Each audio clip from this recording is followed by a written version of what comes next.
আমাদের থাকার আসলে জায়গা এটা না। একটা বিল্ডিং, এটা চতুর্দিকে পিলার হয়, পাইলিং হয়, এটার একটা সময় থাকে যে এত অন্তত পক্ষে 100 বছর, এটার একটা গ্যারেন্টি থাকে। কিন্তু আমি এটাকে গ্যারেন্টি দিই 100 বছর ইঞ্জিনিয়ার হিসেবে। কিন্তু আমি ইঞ্জিনিয়ার হওয়ার পরেও, আলেম হাফেজ হওয়ার পরেও, সাধারণ মুসল্লি হওয়ার পরেও এই গ্যারেন্টি দেওয়া যায় না যে আমি কিছুক্ষণ পরে আমি জীবিত থেকে বা জীবিত অবস্থায় বাসায় ফিরতে পারবো। এটা এমন একটা নিশ্চিত বিষয়, সেটা হলো মৃত্যু। তো এই জীবনে যতটুক পারা যায় মানুষের দিলকে খুশি রাখা, মানব সেবায় নিজেকে নিয়োজিত রাখা, পরোপকার করা, সাধ্যের বাহিরে না, সাধ্যের ভিতরে যতটুক পারা যায় আমরা করব। বলেন ইনশাআল্লাহ। সাধ্যের ভিতরে দ্বীনের জন্য, ইসলামের জন্য যতটুক করতে পারি, মানব সেবা যতটুক করতে পারি করব। বলেন ইনশাআল্লাহ। মানব সেবা, মানুষের সেবা। মানব সেবা অর্থ হলো দুনিয়ায় যত ইহুদি, যত খ্রিস্টান, যত বৌদ্ধ আছে, মুসলিম তো আছেই, সকলকে সেবা দেয়া। আপনার হাত মানুষের সেবায় নিয়োজিত, আপনার কথা মানুষের সেবায় নিয়োজিত, আপনার দুইটা পা মানুষের সেবায় চলে, মানুষের সেবায়, মানুষের উপকার করার জন্য দুইটা পাও চলে, গুনাহ করার জন্য না, কোনো আজে বাজে কাজে লিপ্ত হওয়ার জন্য আপনার দুইটা পা যায় না। মানুষের সেবা করার জন্য 2 কদম একটা মানুষকে উপকার করে সামনে আগায়া দিছেন। তো এটা মানব সেবা। তো আজকে আমার আলোচনার মূল বিষয়টা হবে মানব সেবা। বলেন তো কি মানব সেবা? একটু খেয়াল করেন, সম্পূর্ণ কোরআন ও হাদিস থেকে কিছু কথা, আমি গল্প কাহিনী তেমন জানি না, শুধু কোরআন ও হাদিস থেকে কিছু কথা আপনাদেরকে শোনাবো। আল্লাহ যেন আমার থেকে এমন কিছু কথা বের করেন, এটা যেন আমার ব্যক্তিগতভাবে আমল করতে পারি সারা জিন্দিগি ভর, এবং আপনারাও যেন করতে পারেন। বলেন আমিন। আল্লাহুম্মা, বলেন আল্লাহুম্মা ইন্নী আউযু বিকা। আসসালামু আলাইকুম ওয়া রাহমাতুল্লাহি ওয়া বারাকাতুহু।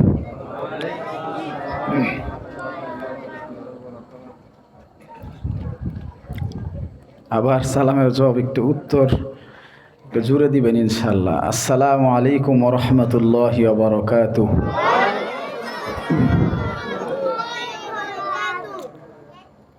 ইন্নাল হামদালিল্লাহ নাহমাদুহু ওয়া নাস্তাঈনুহু ওয়া নাস্তাগফিরুহু ওয়া নু'মিনু বিহি ওয়া নাতাওয়াক্কালু আলাইহি ওয়া নাউযু বিল্লাহি মিন শুরুরি আনফুসিনা ওয়া মিন সাইয়্যাতি আ'মালিনা। মান ইয়াহদিহিল্লাহু ফালা মুদিল্লা লাহু ওয়া মান ইউদ্লিলহু ফালা হাদিয়া লাহু। ونشهد أن أكملنا وأجملنا وأفضلنا وسيدنا وسندنا وحبيبنا ومولانا وأولانا محمدا عبد الله ورسوله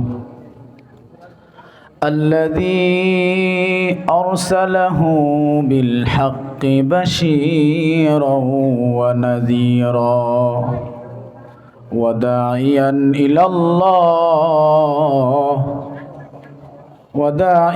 إلى الله بإذنه وسراجا وقمرا منيرا. أما بعد فأعوذ بالله من الشيطان الرجيم. بسم الله الرحمن الرحيم. وابتغ فيما آتاك الله الدار الآخرة ولا تنس نصيبك من الدنيا وأحسن كما أحسن الله إليك ولا تبغ الفساد في الأرض إن الله لا يحب المفسدين وقال رسول الله صلى الله عليه وسلم صنائع المعروف تقي مصارع السوء وصدقة السر تطفئ غضب الرب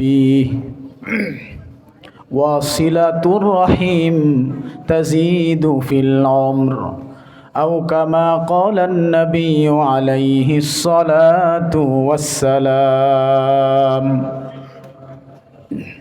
দুরূদ শরীফ পড়ি সবাই আল্লাহুম্মা সাল্লি আলা মুহাম্মাদিন ওয়া আলা আলি মুহাম্মাদ কামা সাল্লাইতা আলা ইব্রাহিম ওয়া আলা আলি ইব্রাহিম ইন্নাকা হামিদুম মাজিদ اللهم بارك على محمد وعلى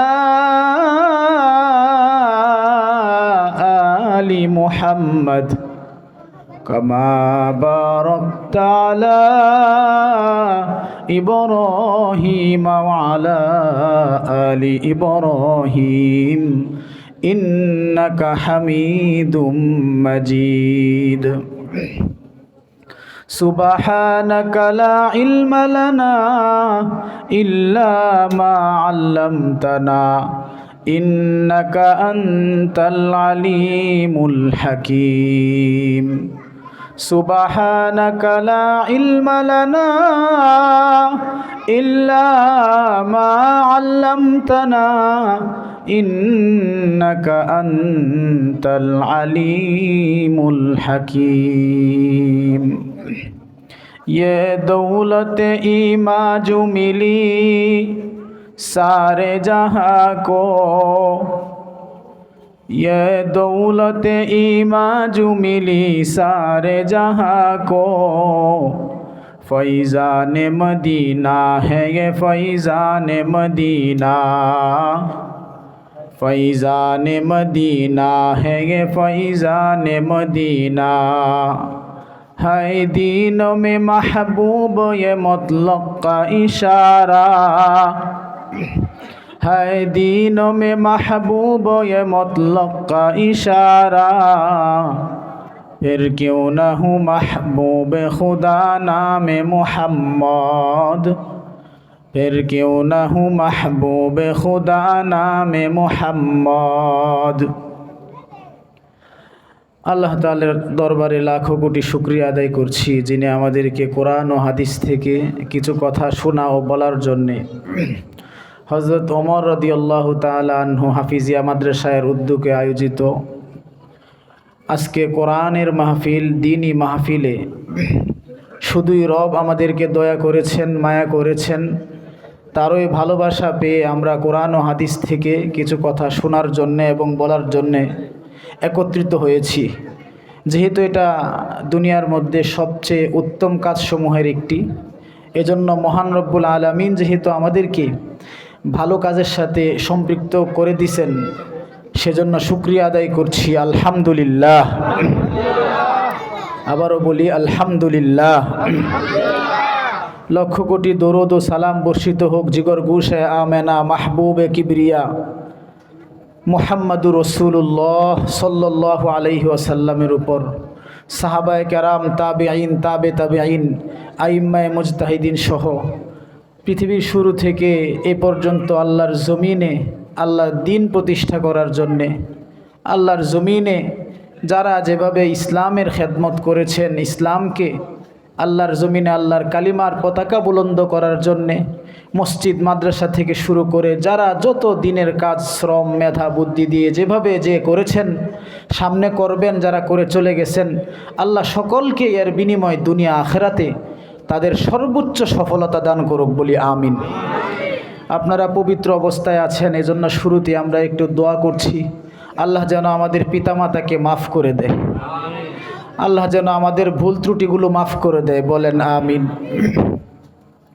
আমাদের যৌবনকাল থেকে শুরু করে আজকের এই পর্যন্ত, আজকে 20শে নভেম্বর পর্যন্ত যত গুনাহ হয়েছে আল্লাহ যেন আমাদেরকে মাফ করে দেয়। তওবা করতেছি আল্লাহ, আর গুনাহ করব না আল্লাহ, আপনি আমাদেরকে মাফ করে দেন। সবাই বলেন আমিন।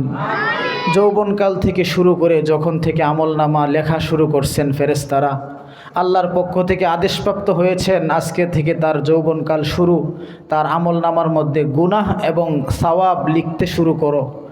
ওই সময় থেকে আজকে পর্যন্ত 20শে নভেম্বর 2025 পর্যন্ত যত ভালো কাজ আল্লাহর মেহেরবানিতে আমরা করেছি, আল্লাহ যেন সকল ভালো কাজগুলো কবুল আর মঞ্জুর করে, বলেন আমিন। যারা উপস্থিত এখানে হয়েছেন, আল্লাহ যেন আপনাদের দিলের সকল নেক আশা আর মাকসাদগুলোকে আল্লাহ কবুল করে দেয়। আল্লাহ এই মাদ্রাসাকে কবুল আর মঞ্জুর করে, বলেন আমিন। হাফেজ কারি মাহাদি মুর্তাজা দামাত বরকাতুহুম সহ এখানে যারা এই মাহফিলের জন্য যারা শ্রম মেধা বুদ্ধি দিয়ে আজকের এই পর্যন্ত বসার, কথা শোনার সুব্যবস্থা করেছে, যাদের শ্রম মেধা বুদ্ধি, আল্লাহ সকলের শ্রম মেধা বুদ্ধিকে কবুল আর মঞ্জুর করুক, বলেন আমিন। প্রিয় উপস্থিতি, আমরা সকলেই আসলে যাওয়ার পথের মুসাফির, আমরা চলেই যাব। সবাই বলেন আউযু বিকা আন আদিল্লা আও উদল্লা আও আজিল্লা আও উজাল্লা আও আজলিমা আও উজলামা আও আজহালা আও ইউজহালা আলাই।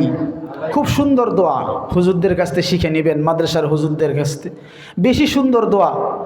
আল্লাহ রসুল সাল্লাল্লাহু আলাইহি সাল্লাম যখনই আসমানের দিকে তাকাইতেন এই দোয়া পড়তেন। যখনই ঘর থেকে বের হতেন, বিসমিল্লাহি তাওয়াক্কালতু আলাল্লাহি লা হাওলা ওয়ালা কুওয়াতা ইল্লা বিল্লাহ। কোনো বর্ণনায় বিসমিল্লাহি তাওয়াক্কালতু আলাল্লাহ। আবার কোনো জায়গায় এই দোয়াটা পড়ে বের হইতেন। বেশি সুন্দর দোয়া। আয় আল্লাহ, আউযু বিকা আন আদিল্লা আউযু বিকা আন আদিল্লা আও উদল্লা। আল্লাহ, আমি কাউকে গুমরাহ করা থেকে, পথভ্রষ্ট করা থেকে তোমার কাছে পানাহ চাই। আমার মাধ্যমে যেন কেউ পথভ্রষ্ট না হয়, এটাও তোমার কাছে পানাহ চাই। আদিল্লা আও উদল্লা আও আজিল্লা আও উজাল্লা। আল্লাহ, আমার যেন পদস্খলন না হয়, আমার মাধ্যমে যেন কোনো ব্যক্তির পদস্খলন না ঘটে। আও আজলিমা আও উজলামা। আল্লাহ, আমি যেন অন্ধকারে নিমজ্জিত না হই, আমার মাধ্যমে কোনো মানুষ যেন অন্ধকারে নিমজ্জিত না হয়। আও আজহালা আও ইউজহালা আলাই। আল্লাহ, আমি যেন জাহালতের মধ্যে, মূর্খতার মধ্যে ডুবে না যাই, আমার মাধ্যমে দুনিয়ার কোনো মানুষ যেন মূর্খতা আর জাহালতের মধ্যে ডুবে না যায়। আমিন বলেন। দোয়াটা সুন্দর নাকি অসুন্দর? আল্লাহ আমাদের জন্য এই দোয়াটা কবুল করুক, বলেন আমিন। যদি এই দোয়া কবুল হয়ে যায় তাহলে আপনার দ্বারা কেউ বিভ্রান্ত হবে না। আল্লাহ কবুল করুক, বলেন আমিন। পূর্বে এখানে গজল তেলাওয়াত হয়েছে না? গজলটা কে তেলাওয়াত করছিলেন? চলে গেছে? খুব সুন্দর গজল তেলাওয়াত করছে। গজল যে যিনি গাইলেন খুব সুন্দর, যে কেমন করে ঘুমাও তুমি, হ্যাঁ ফজর ফজর করে কাজা, এমনও তো হতে পারে জোহরে জানাজা। কেমন করে ঘুমাও তুমি, ফজর করে কাজা, এমনও তো হতে পারে জোহরে জানাজা। এটাই সত্য। আগে সৃষ্টির সেবা নিয়ে আলোচনা করার পূর্বে সামান্য বিষয়, ফজর। কোনো মানুষের ফজর ঠিক হওয়া মানে সারা 5 ওয়াক্ত না, শুধু জীবন ঠিক হওয়া, পুরা জিন্দিগি ঠিক হওয়া। ফজরের ব্যাপারে কয়েকটা সহি হাদিস শোনাই আপনাদেরকে। শুনতে রাজি আছেন না? সবাই বলেন ইনশাআল্লাহ।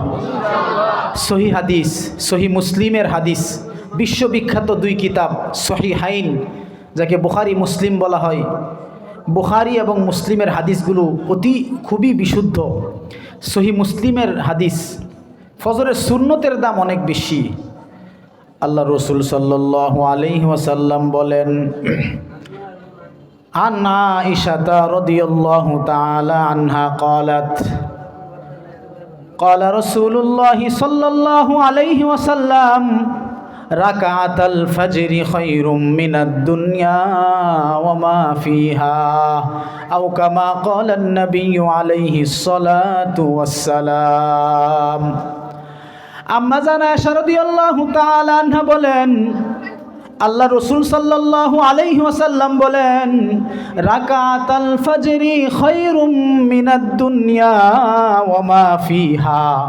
ফজরের পূর্বে 2 রাকাত সুন্নতের দাম কত বেশি। খুব খেয়াল করেন, ফজরের পূর্বে 2 রাকাত সুন্নতের দাম এত বেশি। রাসূল বলেন, দুনিয়ার মধ্যে যা কিছু আছে সব কিছু থেকে ফজরের 2 রাকাত সুন্নতের দাম বেশি। সুবহানাল্লাহ। রাকাতাল ফজরি খায়রুম মিনাদ দুনিয়া ওয়া মা ফিহা। দুনিয়া এবং দুনিয়ার মধ্যে যা কিছু আছে, কেউ যদি দুনিয়ার সব কিছু পেয়ে যায় কিন্তু ফজরের 2 রাকাত তার মিস হয়ে গেছে, দুনিয়ার সব কিছু পেয়ে যেন সে কিছুই পেল না। এজন্য রাসূল বলেন, রাকাতাল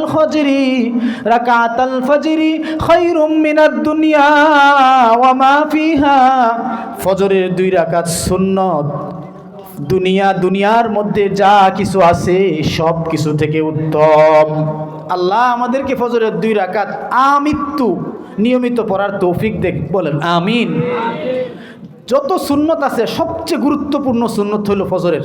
এজন্য সুবহে সাদিকের পরে আর ফজরের ফরজ নামাজ শুরু হওয়ার আগ পর্যন্ত রাসূল 2 রাকাত নামাজ ছাড়া আর কোনো নামাজ পড়তেন না।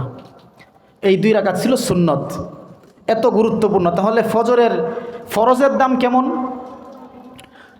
সহিহ মুসলিমের হাদিস, قال رسول الله صلى الله عليه وسلم من صلى الصبح في جماعة মান সাল্লা সুবহা ফি জামাতিন।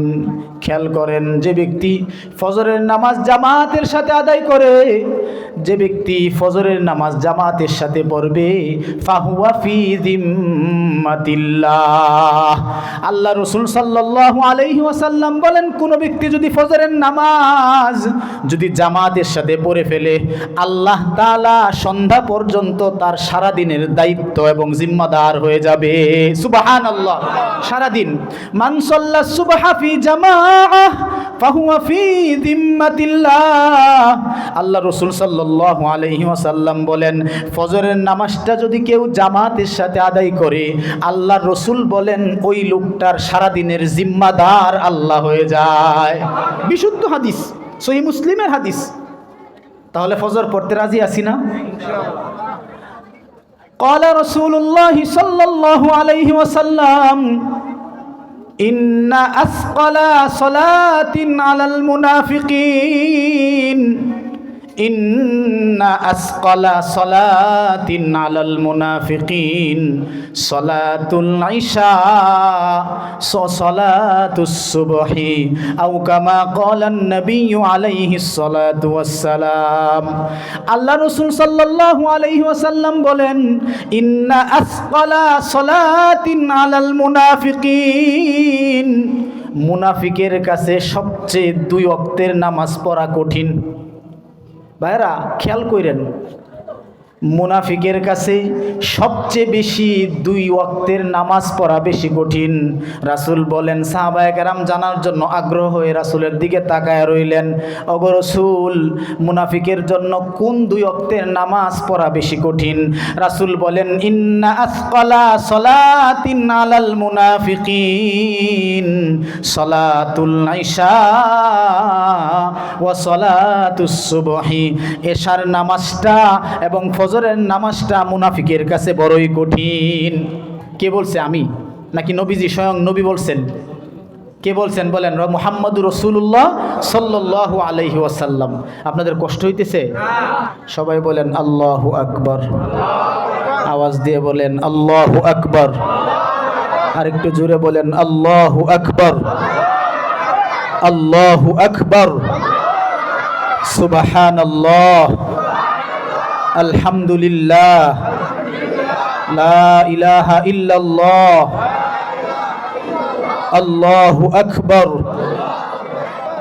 ইন্না আসকালা সালাতিন আলাল মুনাফিকিন সালাতুল ইশা সালাতুস সুবহি।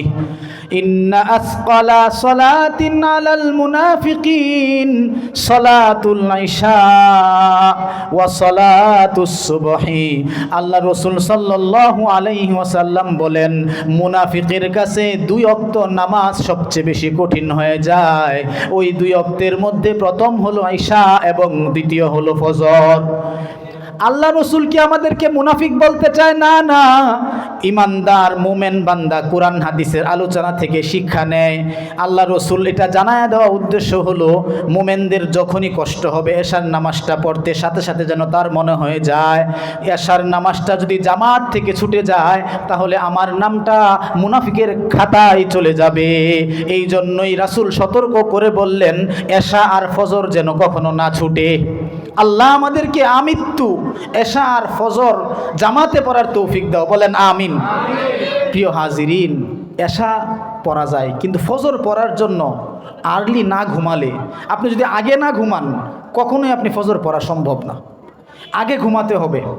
আপনি যদি এশার পর পর, আগের জামানার মানুষ, গ্রামেগঞ্জে মানুষ আগে ঘুমায় যাইতো, যার কারণে মানুষ শরীর সুস্থ থাকতো। এখন তো ডাক্তাররা বলতেছে এশার পর থেকে 1 ঘন্টা ঘুম এটার যেই ব্যালেন্স তৈরি করে শরীরের ভিতরে, রোগ প্রতিরোধ ক্ষমতা বাড়ায়, এটা অন্য কোনো সারাদিনের ঘুমে 3 ঘন্টা ঘুমাইলে ওই পরিমাণ হয় না। এশার পর থেকে নিয়ে যে এই টাইমটা খুবই গুরুত্বপূর্ণ। যত তাড়াতাড়ি ঘুমানো যায়, পরিবারের সদস্যদেরকে নিয়ে যত তাড়াতাড়ি এশারের পর ঘুমানো যায়, দিনই কথাবার্তা ছাড়া এশার পরে যেন কোনো আলাপ আলোচনা না হয়, বলেন ইনশাআল্লাহ। আগে ঘুমাবো, বলেন ইনশাআল্লাহ। এবং মেধাশক্তি বাড়ার জন্য বিজ্ঞানীরা, মেডিকেল সায়েন্স এখন বলছে যে মেধাশক্তি যদি কারো বাড়াতে চায় সে যেন দ্রুত এশারের পরে ঘুমায় যায়। আপনারা ডক্টর নাবিল একজন আছে, খুব সুন্দর আলোচনা করে, তার কথাগুলো শুনেন।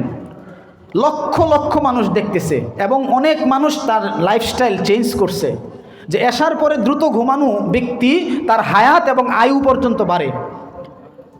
অন্যান্য সকল রোগ প্রতিরোধ ক্ষমতা যার বেশি থাকবে তার অন্যান্য রোগ ব্যাধি হবে না। আল্লাহ আমাদেরকে এশারের পরে দ্রুত ঘুমানোর তৌফিক দেখ, বলেন আমিন। আবার জুড়ে বলেন আমিন। ক্বালা রাসূলুল্লাহি সাল্লাল্লাহু আলাইহি ওয়াসাল্লাম, ক্বালা রাসূলুল্লাহি সাল্লাল্লাহু আলাইহি ওয়াসাল্লাম, এমন কি আছে যে মনে চায় যে এশার পর থেকে আপনি জিকির করবেন, কোরআন তেলাওয়াত করবেন, এরপরে কিছুক্ষণ নামাজ পড়বেন, আবার কিছুক্ষণ তেলাওয়াত করবেন, এইভাবে সারা রাত ইবাদত করতে মাঝে মাঝে মন চায় না? মাঝে মাঝে মন চায় না? শবে কদরে মাঝে মাঝে আমল করেন না? আল্লাহ সামনে শবে কদর আসতেছে, আল্লাহ যেন আমাদের সকলকে শবে কদর পাওয়ার তৌফিক দিয়ে, বলেন আমিন। সারা রাত ইবাদত করা খুব কষ্ট হয়ে যায়, কিন্তু রাসূল এমন এক সুসংবাদ দিছে, আপনি খুশি হয়ে যাবেন শুনলে। এমন এক সুসংবাদ, আশ্চর্য সুসংবাদ দিছেন মুহাম্মদুর রাসূলুল্লাহ সাল্লাল্লাহু আলাইহি ওয়াসাল্লাম। সুসংবাদটা কি শুনবেন? সুসংবাদটা হলো যে সারা রাত বৈশা জিকির করা, কোরআন তেলাওয়াত করা বা অন্যান্য আমল করলেন, কিন্তু সারা রাত আপনি সজাগ ছিলেন, ভালো কাজে ব্যয় করছে, মোবাইল চালায় নাই। মোবাইলে তো সময় কিভাবে চলে যায় বলাও যায় না। এই একের পর এক ইস্যু আসার কারণে কখন 2 ঘন্টা চলে গেছে বলতে পারেন, এমবি শেষ হইলে অনেক সময় বলতে পারে। আর আমাদের ছোটো যারা আছে তারা তো আবার গেমের মধ্যে যাইতে যাইতে দেখা যায় খেলা শেষ, এমবি শেষ, খেলাও শেষ, মোবাইল রাখে। আছে না এরকম? যত পারেন ছেলেদের থেকে মোবাইল দূরে রাখুন। আল্লাহর হস্তে বলি, 14-15 হোক, এসএসসি পাস করলে মোবাইল দিবেন, হারাম দিবেন না। মোবাইল না, প্রয়োজনে অন্য কিছু দেন, কিন্তু মোবাইল দিয়েন না। ধ্বংসের মূল চাবিকাঠি হলো মোবাইল। এখন যতটুক দূরে রাখা যায়, বলেন ইনশাআল্লাহ। যারা গার্জিয়ান আছেন যতটুক পারেন বাচ্চাকে খানা খাওয়াবেন তো মোবাইল গেম দেখে খানা খাওয়াইতে হয়। বাকি 1400 বছর যে হয়ে গেল ইসলামের, এত বছর বাচ্চারা আমরা কিভাবে খানা খাইলাম? আমাদের মুরব্বীরা যারা খানা খাইছে তাদের কি মোবাইল দেখায় খানা খাওয়াইছে? বলেন, মুরব্বী যারা 35-40-এর উপরে আছেন আমাদেরকে ছোটোবেলায় কি মোবাইল দেখায় খানা খাওয়াইছে বাচ্চাদেরকে? আপনি কেন দেন? এই মোবাইল থেকে তো একের পর এক নেশা, এটা একটা নেশার মতো। এটা মাদক দ্রব্য থেকেও বেশি ক্ষতিকারক, এটা নেশা থেকেও বেশি ক্ষতিকারক। আস্তে আস্তে ধরবে, ঠিক না বে ঠিক? এই জন্য আমাদের বাবা মা তো কখনো এইভাবে মোবাইল দেখায় আমাদেরকে খাওয়ায় নাই, চলে নাই, বড় হই নাই। সব তো আগের মানুষই বড় এখনো। আল্লাহ আমাদের যুবকরা যেন মোবাইল থেকে, মোবাইলের অশ্লীল কাজ থেকে বাঁচতে পারে, বলেন আমিন। যাদের কাছে মোবাইল আছে অন্তত ভালো কাজ যেন বেশি বেশি করতে পারে, বলেন আমিন। মোবাইল দিবেন না তো ইনশাল্লাহ? মোবাইল দিবেন না তো বাচ্চাদের হাতে? নিয়ত করেন, পাক্কা এরাদা করেন, প্রয়োজনে মোবাইল ঘর থেকে বিতাড়িত করেন, প্রয়োজনে মোবাইল ঘর থেকে কি করেন? বিতাড়িত করেন, বলেন ইনশাআল্লাহ। প্রস্তুত হইতে হবে। এগুলো শুই না কি করবেন? বয়ান তো শুনেনি, কিন্তু পরিবর্তন করা দরকার, ইনশাআল্লাহ বলেন। সারা রাত সুবহানাল্লাহ, আলহামদুলিল্লাহ, লা ইলাহা ইল্লাল্লাহ সারা রাত জিকির করলে যেই সওয়াব, মাত্র 10 মিনিট একটা আমল করলে এই সওয়াব। শুনতে রাজি আছেন না? খুব খেয়াল করেন, সহিহ হাদিস, ক্বালা রাসূলুল্লাহ সাল্লাল্লাহু আলাইহি ওয়াসাল্লাম, ক্বালা রাসূলুল্লাহ সাল্লাল্লাহু আলাইহি ওয়াসাল্লাম, মান সাল্লাস সুবহা, খুব খেয়াল করেন, মান সাল্লাল ইশা ফি জামাআহ, মান সাল্লাল ইশা ফি জামাআহ ফাকান্নামা ক্বামাল লাইলা ফাকান্নামা ক্বামা নিসফাল লাইল ওয়া মান সাল্লাস সুবহা ফাকান্নামা ক্বালাল লাইলা কুল্লা আও কামা ক্বালান নবিয়্যু আলাইহিস সালাতু ওয়াস সালাম। আল্লাহ রসুল সাল্লাল্লাহু আলাইহি ওয়াসাল্লাম বলেন, যেই ব্যক্তি, যেই উম্মত, আমার যেই উম্মত এশার নামাজটা জামাতের সাথে পড়লো, এশার নামাজটা জামাতের সাথে আদায় করলো, এশার নামাজটা জামাতের সাথে আদায় করে ওই লোকটা ঘুমিয়ে গেল, এশার পর ঘুমিয়ে যাওয়ার পর ফজরের নামাজটা উইঠা আবার জামাতের সাথে পড়লো, আল্লাহ রসুল সাল্লাল্লাহু আলাইহি ওয়াসাল্লাম বলেন, কোনো ব্যক্তি যদি আশার নামাজ জামাতের সাথে পইরা ঘুমায়া যায়, অর্ধেক রাত্র লাগাতার জিকির করলে, সুবহানাল্লাহ পড়লে, কোরআন তেলাওয়াত করলে যেই সওয়াব, আল্লাহ তাআলা তার 10 মিনিট এশারের নামাজটা জামাতের সাথে পড়ার কারণে ওই সওয়াব, সুবহানাল্লাহ। অর্থাৎ এশার নামাজটা যদি 15 মিনিট হয়, 15 মিনিট পরে নামাজটা পড়লেন, অর্থাৎ আল্লাহ রসুল বলেন আপনার আমল নামায় অর্ধরাত পর্যন্ত জিকির করার সওয়াব দেওয়া হবে, সুবহানাল্লাহ। এখন বাকি রইল আরো অর্ধেক। এরপরে রাসূলুল্লাহ সাল্লাল্লাহু আলাইহি ওয়াসাল্লাম বলেন, ওয়ামান সাল্লাস সুবহা ফি জামাআ ফাকান্নামা ক্বামাল লাইলা কুল্লা আও কামা ক্বালান নবিয়্যু আলাইহিস সালাতু ওয়াস সালাম। আমার যদি কোনো উম্মত এরপরে ফজরের নামাজটা যদি জামাতের সাথে পড়ে নেয়, তাহলে এশা থেকে ফজর পর্যন্ত একটা মানুষ সারা রাত যদি তাসবিহ পড়ে, সারা রাত যদি কোরআন তেলাওয়াত করে, সারা রাত যদি নফল ইবাদত করে, সারা রাত যদি আল্লাহর ধ্যানে মগ্ন থাকে, যেই সওয়াব এশার নামাজটা জামাতের সাথে পড়বে আর ফজরের নামাজটা জামাতের সাথে পড়লে সেই সওয়াব, সুবহানাল্লাহ। শুধুমাত্র এশার নামাজ 10 থেকে 12 মিনিট আর ফজরের নামাজটা মনে করেন 10 থেকে 15 মিনিট, এই 15 মিনিট 30 মিনিট ব্যয় করলেন, আল্লাহ তাআলা সারা রাত আপনার আমল নামে ইবাদতের সওয়াব দিবে, সুবহানাল্লাহ। বিশুদ্ধ হাদিস। পড়তে রাজি আছি না ইনশাআল্লাহ? পাক্কা ইরাদা করি, অন্তর থেকে বলি ইনশাআল্লাহ। তাহলে এশার নামাজ পড়ার প্রথম আমাদের একটা ব্যবহার কমাতে হবে। এশারের পরে মোবাইল সম্পূর্ণ চালানো বন্ধ, এশারের পরে মোবাইল চালানো সম্পূর্ণ বন্ধ, শুধু তাকাজা থাকবে জরুরতের কাজগুলো সেরেই ঘুমিয়ে যাওয়া। টার্গেট থাকবে ফজর, বলেন টার্গেট থাকবে কি? ফজর। বাচ্চাদেরকে পড়াশোনার জন্য কখনোই রাত্রে দিবেন না যে বাবা যা পড়বা সকালে পড়বা, আগে রাত্রে ঘুমায় যাও, বলেন গার্জিয়ানরা বলেন ইনশাআল্লাহ। বাচ্চাদেরকে এইভাবে তৈরি করতে হবে, রাত্রে অনেক রাত্রে পড়লো আর এদিকে দিনের বেলায় সে ঘুমালো, এই একবারে ফজর চলে গেল ঘুমে, এশরাক চলে গেল ঘুমে, চাষ্ট চলে গেল ঘুমে, সে 8টা-9টার দিকে উঠলো। এটার থেকে ফজরে ঘুমানো এটা অত্যন্ত ক্ষতিকারক, রিজিক কমে যায়, হায়াত কমে, মানুষ অসুস্থতা বাড়ে। এই জন্য আমরা এশার নামাজের পর ঘুমিয়ে যাব, বলেন ইনশাআল্লাহ। কাজ সব মাগরিব এশার আগে।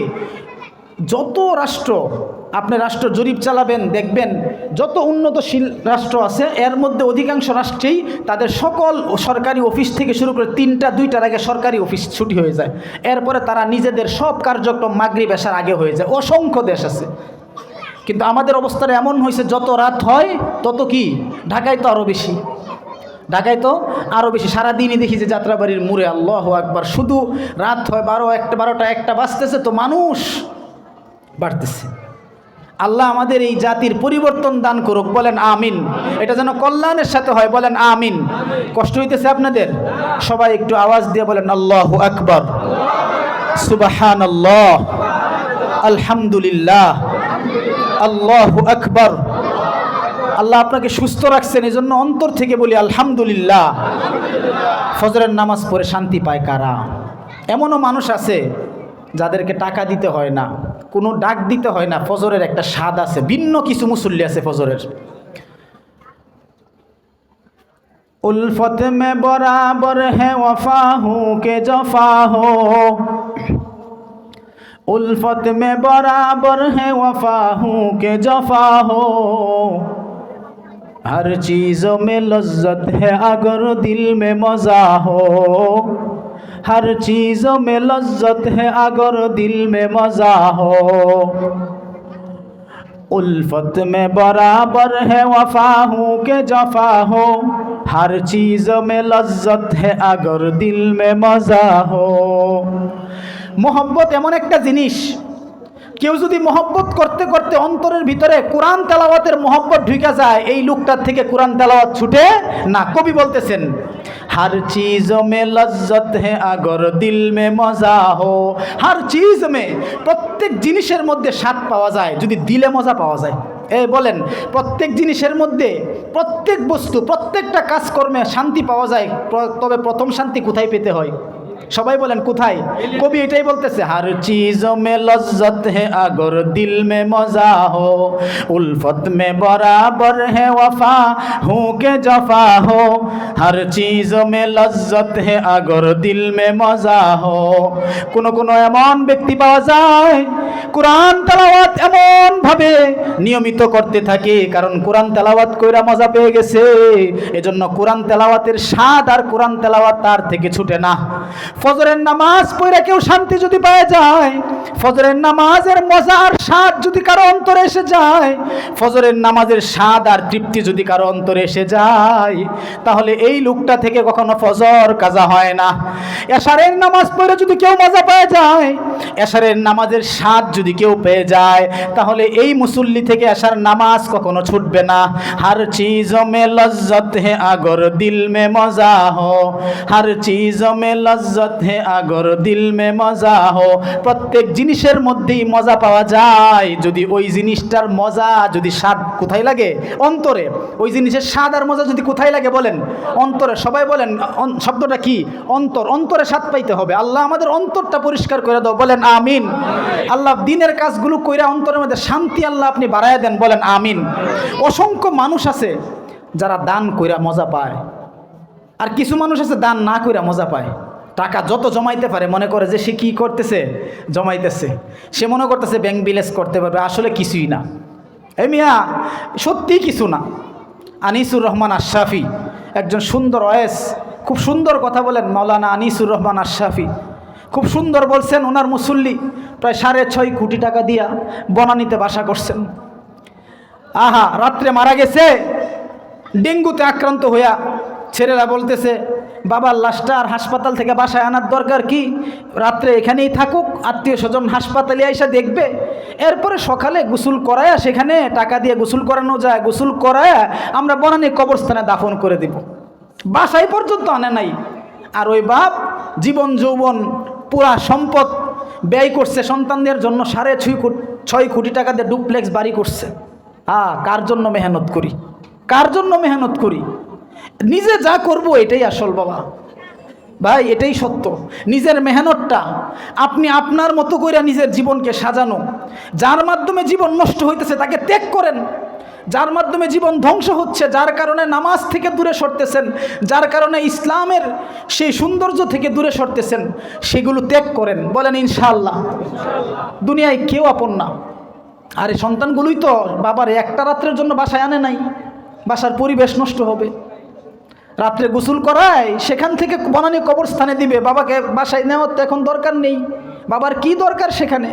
সন্তান বলতেছে এক রাত্রের জন্য বাসায় নেয় নাই, আর ডুপ্লেক্স বাড়ি করে গেছে তার জন্য। এই তো এই দুনিয়া। हर चीज़ों में लज्जत है अगर दिल में मज़ा हो, জিনিস যদি অন্তরে মজা পাওয়া যায়, এটা স্বাদ পাওয়া যাবে কি যাবে না? কেউ কিছু বলুক, আপনি আপনার মতো করে এশার আর ফজরের নামাজটা জামাতে পড়বেন, বলেন ইনশাআল্লাহ। আওয়াজ দিয়ে বলেন ইনশাআল্লাহ।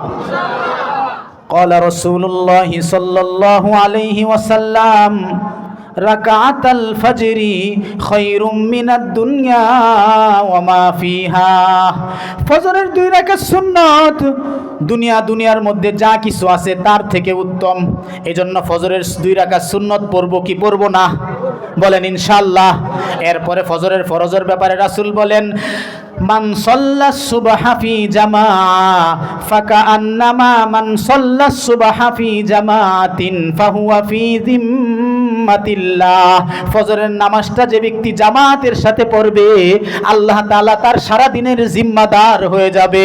বলা যায় কোন ব্যক্তি ফজরের নামাজটা জামাতের সাথে পড়ছে, বলা যায় যদি 10টার দিকে তার মৃত্যু হয়, বলা যেতে পারে ওই লোকটার ইমানদার হিসাবে দুনিয়া থেকে বিদায় নিবে। কারণ ফজরের নামাজ পড়লে স্বয়ং জিম্মাদার কে? সবাই বলেন স্বয়ং জিম্মাদার কে? বলা যেতে পারে সে ইমানের সাথে মৃত্যু হওয়ার আশঙ্কা আছে, কারণ ফজরের নামাজ জামাতের সাথে পড়া আল্লাহ তার জিম্মাদারি নিয়ে নেওয়া। এজন্য পড়বো তো ইনশাআল্লাহ। মানব সেবা করা, বলেন মানব সেবা করব তো। সূরা কসসের ৭৭ নম্বর আয়াত একটা খুব গুরুত্বপূর্ণ বিষয়। শুধুই কোরআন, পবিত্র কোরআন থেকে কয়েকটা আয়াতের অর্থ আপনাদেরকে শোনাবো, তাফসির করব না। এবং পবিত্র হাদিস থেকে বিশুদ্ধ হাদিস, অসংখ্য হাদিস থেকে কয়েকটা হাদিস শোনাবো। মানব সেবার এত গুরুত্ব, আপনি যদি শুনেন আশ্চর্য হবেন। শুনতে রাজি আছেন না? একটু আওয়াজ দিয়ে বলেন ইনশাআল্লাহ। সবাই বলেন ইনশাআল্লাহ। সূরা কসসে আল্লাহ বলেন, وابتغ فيما آتاك الله الدار الآخرة ولا تنس نصيبك من الدنيا وأحسن كما أحسن الله إليك ولا تبغ الفساد في الأرض إن الله لا يحب المفسدين। আল্লাহু আকবার বলেন। আল্লাহ এই আয়াতে পরিষ্কার বললেন, আহসিন, বান্দা খুব খেয়াল করেন, ওয়াবতাগি, তোমরা তালাশ করো, ফিমা আতাকাল্লাহ, দুনিয়ার মধ্যে আল্লাহ তোমাকে যা দান করেছে ওইটা দিয়া দারুল আখিরা, আখিরাতের ঘর তালাশ করো। দুনিয়ায় যাকে যত টাকার মালিক আল্লাহ বানাইছে, আল্লাহ বলেন যত টাকার মালিক আমি তোমাকে বানাইলাম, সেইটা দিয়া তুমি আখিরাতের ঘর তালাশ করো। তবে মনে রেখো, ওয়ালা তানসা নাসিবাকা মিনাদ দুনিয়া, তবে দুনিয়ার অংশ সম্পর্কে তোমার ভোলা যাবে না, কিন্তু দুনিয়ার অংশ যেন তোমাকে না ভুলায়। অর্থাৎ দুনিয়ার যারা প্রাপ্য, দুনিয়ায় যারা তোমার কাছে হক পায়, তাদেরকে ভোলা যাবে না। আখিরাতের ঘর তালাশ করতে গিয়ে যেন দুনিয়ার অংশ কারা? 1 নম্বর দুনিয়ার অংশ আপনার মা বাবা, তাদেরকে আপনার সামর্থ্য থাকলে চালাতে হবে। 2 নম্বর স্ত্রীকে চালাইতেই হবে, স্ত্রীর ভরণ পোষণ দিতেই হবে। স্ত্রীর ভরণ পোষণ দেওয়া এটা আপনার উপর ওয়াজিব, দিতেই হবে। কোনো ক্ষেত্রে ফরজ, এবং এটার প্রসিদ্ধ মত হলো ফরজ। স্ত্রীর খরচ দিতেই হবে, আপনি যা খাবেন তা দিতে হবে। স্ত্রী সন্তানের লালন পালন করা এটা আপনার উপর দায়িত্ব, স্ত্রী সন্তানের দায়িত্ব। এখন এরপরে আল্লাহ বলেন, আহসিন কামা আহসানাল্লাহু ইলাইক। প্রথমে আল্লাহ বললেন, বান্দা আল্লাহ তোমাকে যা দিয়েছে, এই কথাটা খেয়াল করলে সামনের আলোচনা একেবারে সহজ বুঝবেন। আল্লাহ বলেন, বান্দা আল্লাহ তোমাকে যা দিয়েছে তা থেকে তুমি আখিরাতের ঘর তালাশ করো, আখিরাতের কল্যাণ তালাশ করো। তবে আখিরাত তালাশ করতে গিয়ে বৈরাগী সাজা যাবে না, যে পরিবার ঘর বাড়ি সব কিছু ফেলে রেখে, সমাজ গরিব সব বাদ দিয়া একবারে পাহাড়ে উঠা সন্ন্যাসী হয়ে গেছে, এরকম বলে নাই। ওয়ালা তানসা নাসিবাকা মিনাদ দুনিয়া, বান্দা দুনিয়ার অংশ তোমার ভোলা যাবে না, দুনিয়ার অংশ তুমি ভুলবে না, দুনিয়ার অংশ তোমার ভোলা যাবে না। এরপরে আল্লাহ বলেন, আহসিন কামা আহসানাল্লাহু ইলাইক। আল্লাহ তাআলা বলেন, বান্দা তুমি মানুষের প্রতি ইহসান করো, তুমি মানুষের প্রতি দয়া করো, মানুষের প্রতি ভালোবাসা দাও, মানুষকে ভালোবাসো। যতটুক ভালোবাসা আর দয়া মায়া আল্লাহ তোমার প্রতি করেছে, যতটুক ভালোবাসা তোমার প্রতি আল্লাহ করেছে, এটা অর্থ কি? অর্থ হলো এই, আল্লাহ তোমার প্রতি যেভাবে ইহসান করেছে, কান কোথায় দিয়েছে? দুইটা কান একসাথে এক জায়গায় দিয়েছে, উঁচা নিচা করে নাই, এটাও আমার প্রতি ইহসান। দুইটা চোখ, একটা চোখ নিচে দেয় নাই, দুইটা চোখ সমানভাবে রেখেছে। কানটা এমন একটা জায়গায় রাখছে, কাছেও দেয় নাই পিছনেও দেয় নাই, চোখটাকে একটাকে উপরে তুলে নাই নিচেও নামায় নাই। আমার মতো তোমার মতো অনেক মানুষ আছে যাদের জিহ্বাও আছে, ঠুঁটও আছে, গলাও আছে, কিন্তু কথা বলতে পারে না। আছে না নাই? এমন মানুষ অনেক আছে। বান্দা দুইটা হাত এমন ভাবে দিছে, আজকে যদি আঙ্গুলগুলো সোজা না করা যাইতো, যদি এরকম শক্ত থাকতো, অসুবিধা না সুবিধা হইতো? অসুবিধা। আল্লাহ হাতগুলাকে স্প্রিং সিস্টেম করছে, স্প্রিং, এই জন্য খুলতেও পারি। এটা আল্লাহর আমাদের প্রতি দয়া কি দয়া না? আলহামদুলিল্লাহ বলেন, চিল্লান দিয়া বলেন আলহামদুলিল্লাহ। আমার মতো আপনার মতো মানুষের হাত নাই, কিন্তু তাও সে শুকরিয়া আদায় করে আলহামদুলিল্লাহ। আল্লাহ একটা হাত দিছে না তো কি হয়েছে, বাকি হাত পাও তো আমারে দিছে আল্লাহ। আর তোমার মতো বান্দা সব কিছু দিছে, এমন এমন জিনিস দিছে। দুইটা চোখ কত সুন্দরভাবে রাখছে, ঠোঁটগুলো জায়গায় রাখছে। যদি একটা চোখ কানা থাকতো, আজীবন তোমাকে বলতো ওই যে কানা, একটা চোখ কানা মানুষ। যদি কথাগুলো সুন্দর না হইতো, তাহলে বলতো ওই লোকটা তুতলা, এই লোকটার মুখে জড়তা আছে, কথা বলতে পারে না। যদি তুমি হাঁটতে না পারতা, তাহলে বলতো মানুষটা হাঁটতে পারে না, ওই যে হাঁটতে পারে না, অমুক মানুষের বাড়ি যাও। এমন এমন ইহসান আর দয়া তোমার উপর আল্লাহ করছে, তুমি মানুষের প্রতি এমন দয়া আর মায়া করো। দয়া আর মায়া মানুষের প্রতি এমন করতে বলতেছে কে? বলতেছে স্বয়ং আল্লাহ। তাহলে আল্লাহ বলতেছে, বান্দা তোমার প্রতি আল্লাহ যেভাবে ইহসান করছে, যেভাবে ইহসান করছে, তুমি মানুষের প্রতি সেভাবে ইহসান করো। তুমি মানুষের প্রতি সেভাবে ইহসান করো। করবেন তো ইনশাল্লাহ? আমরা হাদিস থেকে এখন জানবো, হাদিস থেকে, সহি হাদিস থেকে জানবো যে ইহসান করার পদ্ধতি কয়টা হইতে পারে। এটা বলি আমার ওয়াজ শেষ, এজন্য খুব খেয়াল করেন। ইহসান করার পদ্ধতি হাদিস থেকে 2 নম্বর আলোচনা, মানব সেবা করার পদ্ধতি বা মানব সেবা করার যে নিয়ম আছে, মানব সেবা করার পদ্ধতির প্রথম যেই কথাটা থাকবে 2 নম্বর কোরআনের আয়াতের পরে হাদিস থেকে আমরা বলছি। বুখারী শরীফ এবং সহি মুসলিমে হাদিস বর্ণিত, বুখারী শরীফের 1445 নম্বর হাদিস। মানুষের প্রতি ইহসানের কয়টা সিস্টেম হইতে পারে, প্রত্যেকটা হাদিসে আমাকে আল্লাহ রসুল শিক্ষা দিবেন, আপনারা সেটা শুনবেন, আমরাও শুনবো, আমরা যেন আমল করতে পারি। বলেন আমিন, চিল্লায়া বলেন আমিন। আলা ক্বালা রাসূলুল্লাহ সাল্লাল্লাহু আলাইহি ওয়াসাল্লাম, ক্বালা রাসূলুল্লাহ সাল্লাল্লাহু আলাইহি ওয়াসাল্লাম, আলা কুল্লি মুসলিমিন সাদাকাহ।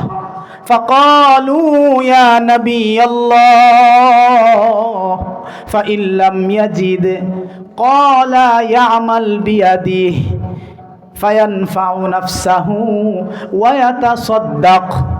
قالوا فإن لم يجد قال يعين ذا الحاجة الملهوف، يعين ذا الحاجة الملهوف. قالوا فإن لم يجد قال يعمل بيدي وليمسك عن الشر فإنها له صدقة أو كما قال النبي عليه الصلاة والسلام. আল্লাহ রসুল সাল্লাল্লাহু আলাইহি ওয়াসাল্লাম বলেন, প্রত্যেকটা মানুষকেই উচিত কিছু দান করা, কিছু সদকা করা, তার অর্জিত সম্পদ হতে কিছু কিছু আল্লাহর রাস্তায় দান করা, কিছু কিছু অসহায়কে দান করা, এবং ওই জায়গা থেকে মানুষের সেবা করা, চেষ্টা করতে থাকা। সাহাবায়ে কেরাম বললেন, ওগো আল্লাহর রাসূল, দান করব কিভাবে যদি টাকাই না থাকে? আল্লাহর রাসূল বলেন, ক্বালা ইয়ামাল বিয়াদি, ওগো সাহাবী, নিজ হাত দিয়া কামাই করবা, নিজ হাত দিয়া নিজের হাতের কামাই অর্জন করবা, নিজ হাত দিয়া টাকা উপার্জন করবা। ওগো আল্লাহর রাসূল, সাহাবায়ে কেরাম বললেন, করলাম, এরপর কি করব? রাসূল বলেন, এরপর তোমার করণীয় হলো ফায়ানফাউ নাফসা, উপার্জন কইরা যেই টাকা হালালভাবে উপার্জন করেছো ওই টাকা দিয়া নিজে উপকৃত হইবা। সাহাবায়ে কেরাম বললেন, এরপরে কি করব? আল্লাহর রাসূল বলেন, ওয়াতাসাদ্দাক, উপার্জিত সম্পদ থেকে, অর্জিত সম্পদ থেকে নিজে উপকৃত হওয়ার পর মানুষকে কিছু কিছু দিবা। মানুষকে দেওয়ার মাধ্যমে আল্লাহ অন্তরটা খুইলা দেয়। সুবহানাল্লাহ। সাহাবায়ে কেরাম বললেন, ক্বালু ফা ইল্লাম ইয়াজিদ, ওগো আল্লাহর রাসূল, আমাদের মধ্যে অনেকেই আছে অপারক, নিজে অর্জন করতে পারে না, টাকা উপার্জন করতে পারে না। ওগো নবীজি, তাদের ব্যাপারে কি করব? সাহাবায়ে কেরাম যখন এই প্রশ্ন করলেন, আল্লাহ রাসূল বললেন, ইউইনুদাল হাজাতিল মালহুফ, যদি এটাও করতে না পারো, সমস্যাগ্রস্ত মানুষকে সহযোগিতা করো, পেরেশানওয়ালা মানুষকে পেরেশান মুক্ত করো, মুসিবতগ্রস্ত মানুষকে কথা দিয়া হইলেও মুসিবত থেকে দূরে সরাও। সাহাবায়ে কেরাম বললেন, ক্বালু ফা ইল্লাম ইয়াজিদ, ওগো আল্লাহর রাসূল, পেরেশান যারা অবস্থা খারাপ, হতাশাগ্রস্ত, তাদেরকেও যদি কিছু করতে না পারি, আল্লাহর রাসূল তখন কি করব? তখন আল্লাহ রাসূল বললেন, ইয়ামাল বিয়াদিহি, এটা বলে নাই। আল্লাহ রাসূল বললেন, ইয়ামাল বিল মারুফ, ভালো কাজ করো, ওয়ালিউমসিক আনিশ শাররি, খারাপ কাজ থেকে দূরে থাকো, ওয়ালিউমসিক আনিশ শাররি, খারাপ কাজ থেকে দূরে থাকো। তাহলে এটাও সদকা, তাহলে এটাও কি? সদকা। তাহলে খুব খেয়াল করেন, তাহলে আল্লাহ রাসূল সাল্লাল্লাহু আলাইহি ওয়াসাল্লাম এখান থেকে স্পষ্ট একটা মেসেজ দিলেন, হয়তো নিজের অর্জিত সম্পদ থেকে কিছু দান, অর্জিত সম্পদ থেকে দান করতে না পারলে নিজের হাতে অর্জন করে কামাই করবেন, এরপরও নিজে উপকৃত হবেন, মানুষকে কিছু দিতে বলবে, দিতে হবে, দিতে হবে, অবশ্যই দিতে হবে। এটাও যদি না পারেন তাহলে সমস্যাগ্রস্ত মানুষকে সাহায্য করো। এটাও যদি না পারো তাহলে ভালো কাজ করো, খারাপ কাজ থেকে দূরে থাকো। খারাপ কাজ থেকে দূরে থাকা, ভালো কাজ করতে থাকা, এটাও সদকা। শুধু টাকা দিয়ে সদকা হয় না, ভালো কাজ করা, খারাপ কাজ থেকে দূরে থাকা, এটাও সদকা। আহসিন কামা আহসানাল্লাহু ইলাইক, আল্লাহ তোমার প্রতি যেভাবে ইহসান, দয়া মায়া করছে, আল্লাহ তোমার প্রতি দয়া মায়া যেভাবে করছে, তুমি মানুষের প্রতি এরকম দয়া আর মায়া করবা। দয়া আর মায়া করার একটা পদ্ধতি সহিহ বুখারী এবং মুসলিম থেকে আমরা জানলাম। 2 নম্বর, খুব খেয়াল করেন, সহিহ বুখারীর 1090 নম্বর হাদিস, ক্বালা, এটা খুব গুরুত্বপূর্ণ হাদিস, ক্বালা রাসূলুল্লাহ সাল্লাল্লাহু আলাইহি ওয়াসাল্লাম। কষ্ট হইতেছে আপনাদের? এটা আওয়াজ দিয়ে বলেন আল্লাহু আকবার। আমি যত আস্তে বলবো আপনারা তত জোরে বলবেন আল্লাহু আকবার, আরো জোরে আল্লাহু আকবার। বিজ্ঞানীরা, মেডিকেল সায়েন্স বলে, যদি কেউ তাকবীর পরে আল্লাহ আল্লাহ জিকির করে, হার্টের যে রক্ত সঞ্চালন, এই রক্ত সঞ্চালন এটা খুব ভালো হয়, হার্টটাকে মজবুত করে, এবং রক্ত সঞ্চালন যত হবে তার হার্ট অ্যাটাক থেকে সে বাঁচবে আল্লাহ আল্লাহ জিকির করলে। বড় একজন মানুষ, তিনি আমেরিকায় যান শুধু হার্টের জন্য, তখন বলছে, আপনি কোরআন পারেন না? আপনি জিকির করার মাধ্যমে এই হার্টের যে জায়গাটা আছে, হার্টটা যত নাড়াচাড়া করে, বাম সাইডে দেখবেন আল্লাহ বললে, বলেন তো আল্লাহ আল্লাহ আল্লাহ, এই বাড়ি খায় কিনা? বাম দিকে হার্ট আছে না নাই? আপনি যত আল্লাহ শব্দটা বলবেন, এখানে বাড়ি খাওয়ার মাধ্যমে একাধারে যদি পড়তে থাকেন, আপনি অটোমেটিক, মেডিকেল সায়েন্স এটা গ্রহণযোগ্য একটি কথা, মেডিকেল সায়েন্স এর প্রমাণ করে, এই শব্দর মাধ্যমে জিকির, আল্লাহ আল্লাহ শব্দটা এমন আল্লাহ করছেন। দেখেন, বা পড়তে ঠুট লাগে, আমার দিকে তাকান, বা পড়তে কি লাগে? ঠুট লাগে। মিম পড়তে পড়েন তো বা, বলেন আরবি হরফ আছে না একটা আলিফ, এরপরে কি বলে না, আলিফের পরে কি ঠুট লাগে, কি লাগে না? লাগে। আই দেখেন, কিন্তু আল্লাহ শব্দটা এমনভাবে রাখছে 2 ঠুট লাগে না, আল্লাহ ঠুট লাগে। সুবহানাল্লাহ বলেন। এমনকি লা ইলাহা ইল্লাল্লাহ বলতেও আল্লাহ এত সহজ করে দিছে কালিমাটা, যে কঠিন লাগে না। যেমন আলহামদুলিল্লাহি রব্বিল আলামিন, রব্বিল 2 ঠুট লাগতেছে কিনা? কিন্তু লা ইলাহা ইল্লাল্লাহ আল্লাহ এত সহজ করে দিছেন, এনে ঠুটের কোনো কাজ নাই। দেখেন ঠুট সানায় আপনি লা ইলাহা ইল্লাল্লাহ পড়তে পারেন, সবাই পড়েন তো, লা ইলাহা ইল্লাল্লাহ, লা ইলাহা ইল্লাল্লাহ, লা ইলাহা ইল্লাল্লাহ। যেন আপনার অন্তরটা, আপনার জিহ্বাটা যেন সবসময় জিকিরের মাধ্যমে তরতাজা থাকে। এই জন্য বা শক্ত কোনো মিম শব্দ দিয়া এই কালিমাটা সাজায় নাই। মিম বলেন তো, মিম। ঠুট লাগে কি লাগে না? তুলনামূলক কঠিন না? বলেন মিম, বা, সবাই বলেন বা, মিম। মিম আর বা, এটা কোত্থেকে উচ্চারণ হইলো আজকে শিখলাম? ঠুট থেকে। বলেন কোত্থেকে? মিম বা, একটা শুকনা জায়গা থেকে, একটা ভিজা জায়গা থেকে। এখন লা ইলাহা ইল্লাল্লাহ আল্লাহর ক্ষেত্রে ঠুট লাগে? দেখেন বলেন তো, আল্লাহ। ঠুট লাগতেছে? সুবহানাল্লাহ। আমার জন্য সহজ করে দিছে, আপনার জন্য সহজ করে দিছে। বলেন আল্লাহু আকবার, আওয়াজ দিয়ে বলেন আল্লাহু আকবার। বুখারী শরীফের 1090 সহিহ বুখারীর হাদিস, খুব গুরুত্বপূর্ণ হাদিস। ক্বালা রাসূলুল্লাহি সাল্লাল্লাহু আলাইহি ওয়াসাল্লাম, ইয়াদিলু বাইনাল ইসনাইনি সাদাকাহ, ইয়াদিলু বাইনাল ইসনাইনি সাদাকাহ। দুইজন মানুষের ভিতরে মীমাংসা করে দেওয়া, এটাও সদকা। দুইজন মানুষ এলাকার ভিতরে ঝগড়া লেগেছে, এই দুইজন মানুষকে পরস্পরের ভিতরে যদি আপনি মিলানোর দায়িত্ব নেন, দুইজন মানুষ একজন আরেকজনকে দেখতে পারে না, এক মাতাব্বর আরেক মাতাব্বরকে দেখতে পারে না, দুই মাতাব্বরকে আপনি মিলানোর চেষ্টা করলেন, মিলায়া দিলেন, একজন মানুষ টাকা দান কইরা যে সওয়াব পাবে এর চেয়ে ডাবল গুণ বেশি সওয়াব পাবে। সুবহানাল্লাহ। তাহলে দুইজন মানুষের ভিতরে এমনও আসছে, সহিহ হাদিসে আসছে, সহিহ হাদিসে, ইয়াদিলু বাইনাল ইসনাইনি সাদাকা। এক অর্থ হলো দুইজন মানুষের ভিতরে মীমাংসা করে দেওয়া, আরেক অর্থ হলো দুইজন মানুষের ভিতরে ইনসাফপূর্ণ বিচার করা। খুব খেয়াল করেন, যদি কেউ মিলায়া দেয় তাহলে দুইজন মানুষকে মিলায়া দেওয়ার কারণে সদকার সওয়াব হবে। কিসের সওয়াব? সদকা। ওয়া ইউইনুর রাজুলা আলা দাব্বাতিহি ফায়াহমিলু আলাইহা আও ইয়ারফাউ আলাইহা মাতাআহু সাদাকা। কোনো ব্যক্তি বাহনে উঠতে পারতেছে না, গাড়িতে উঠবে, গাড়ি চিনেন না? একজন মুরব্বী মানুষ পাশে, রাস্তার পাশে দাঁড়ানো, কিন্তু এই লোকটা বুঝা এমন হয়েছে, এই লোকটাকে আপনি ধইরা গাড়িতে তুইলা দিলেন, বা তার সামানা যেটা আছে বুঝাটা ধইরা গাড়িতে তুইলা দিলেন, টাকা দান করলে যেই সব এর চেয়েও বেশি সব। একজন সহযোগী করলেন, নিজের চাচা, ভাই, পর মানুষ হোক। অনেক সময় ব্যান গাড়ি ঠেইলা যাইতেছে, তো উঁচা জায়গায় উঠতে পারতেছেন, আপনি সওয়াবের নিয়তে, শুধুমাত্র একজন মুসলমানের মানব সেবা করার নিয়তে পিছন থেকে ব্যান গাড়ি ধাক্কা দিচ্ছেন, তো একটু সামনে আগাইছে আপনার ধাক্কায়, এটাও অনেক বড় সদকা। সুবহানাল্লাহ বলেন, আরো জোরে বলেন সুবহানাল্লাহ। 3 নম্বর খেয়াল করেন, ওয়াল কালিমাতুত তাইয়্যিবাতু সাদাকা। ভালো কথা বলা এটাও সদকা। ভালো কথা বলা এটাও সদকা। সবাই বলেন ভালো কথা বলা এটাও কি? সদকা। 4 নম্বর, ওয়া ইউমিতুল আযা আনিত তরিক। রাস্তা থেকে কষ্টদায়ক বস্তু সরাইয়া দেওয়া এটাও সদকা। কলার যে কোনো যেই কলার অবশিষ্ট অংশ থাকে, এটা আপনি রাস্তায় ফেলবেন না, রাস্তার পাশে ফেলবেন, অথবা রাস্তায় দেখতেছেন কাঁটাদার বা একটা ইট আপনি নিজের থেকে সরাইয়া দিলেন, টাকা দান করার চেয়ে বেশি সওয়াব। এই আমলগুলো করতে রাজি আছেন না ইনশাআল্লাহ? কোরআনের প্রত্যেকটা আইনকে শ্রদ্ধার সাথে মানতে রাজি আছেন তো আপনারা? সবাই বলেন ইনশাআল্লাহ, সবাই বলেন ইনশাআল্লাহ। এরপরে খুব একবারে শেষ আলোচনা, খুব খেয়াল করেন, মাজমাউজ জাওয়ায়েদ, এর আগে মুসলিম শরীফের একটি হাদিস, খুব সুন্দর হাদিস, ওয়াল্লাহু ফি আউনিল আবদি মা কানাল আবদু ফি আউনি আখিহি।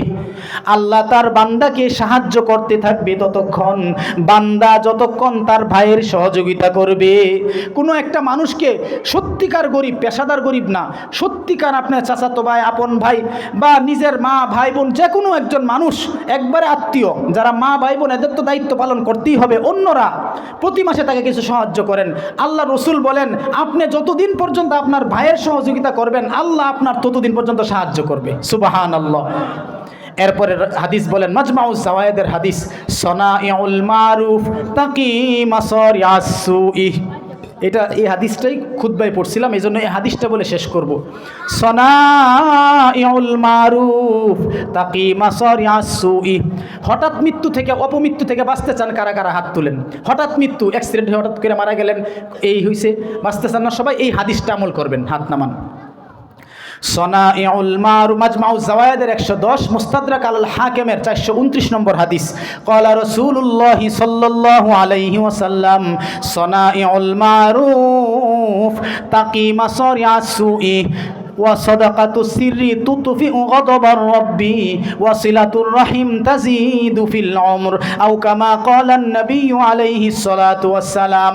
আল্লাহ রাসূল সাল্লাল্লাহু আলাইহি ওয়াসাল্লাম বলেন, মানব কল্যাণমুখী প্রত্যেকটা কর্ম মানুষকে অপমৃত্যু থেকে হেফাজত করে।